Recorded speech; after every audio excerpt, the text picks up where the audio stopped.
I'm using pre-cut sage. It's just a plain sage colored mesh.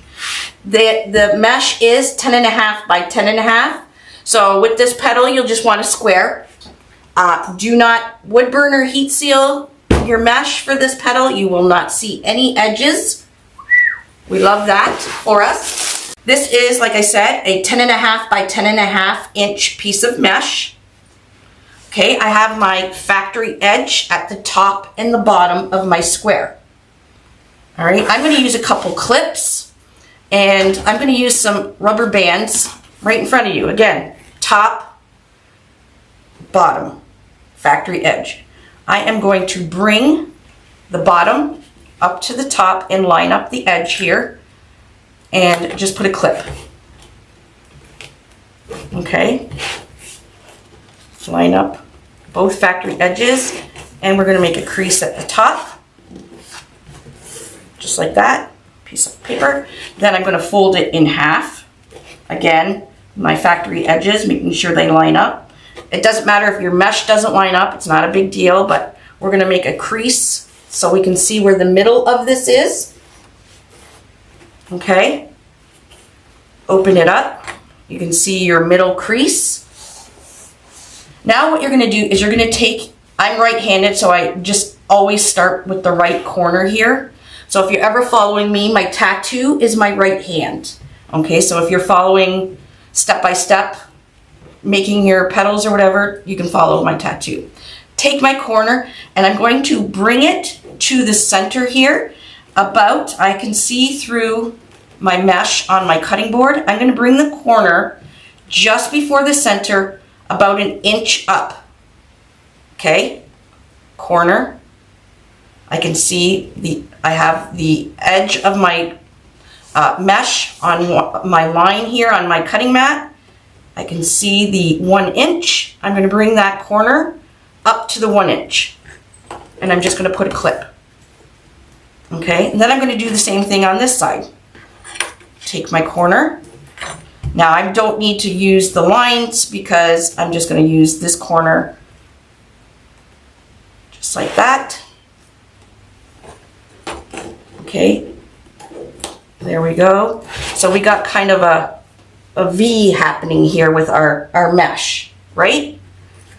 You're going to have mesh kind of sticking up the top past this line at the top here. And I'll explain why I'm folding in and all this stuff, okay? We're going to do a few of these. I'm going to flip it over. You can see where your middle, still where your middle line is. You're going to pinch and pleat twice. Okay, so from the middle, pinch and pinch, bring it into the center, and then pinch and bring it into the center. Okay, I'm going to rubber band mine just so I can make a few more of them for you. And my clip just went flying. And there we go. It's a flat ruffle. A very flat ruffle that's not going to cause a ton of bulk. Okay? And it may not look like a ruffle right now, but once we start putting them on the board and they layer, you're going to see the edge of your petal, and it's going to make ruffles, but not messy ruffles. And the reason I fold in an inch up is if you try and fold it without going up an inch, you're going to have the inner part here. I'll show you. You'll have the inner part, just hold on.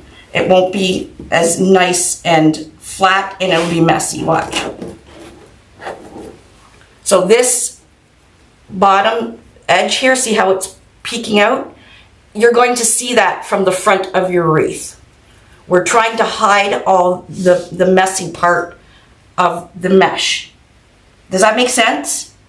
So this, when we bring it up an inch, see how it's nice? This one makes a lot of bulk. This one doesn't. This one sticks out the bottom. And we don't want this sticking out the bottom. Okay? Let's do it again.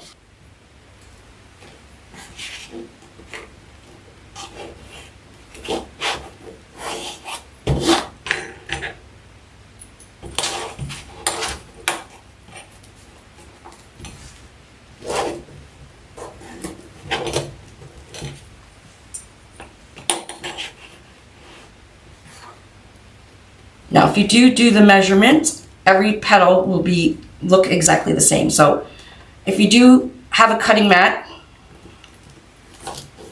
it's good to use the cutting mat, just so if you want uniform petals. So I'm just kind of matching the two corners right there. You can see it kind of has a slant.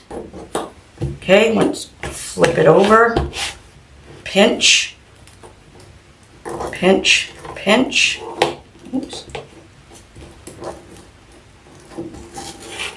I flip it around and pinch again.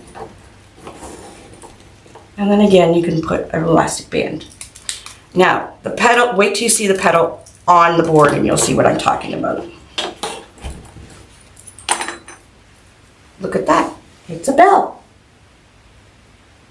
Okay, so you don't see any of the nastiness in the back, and there's no bulk.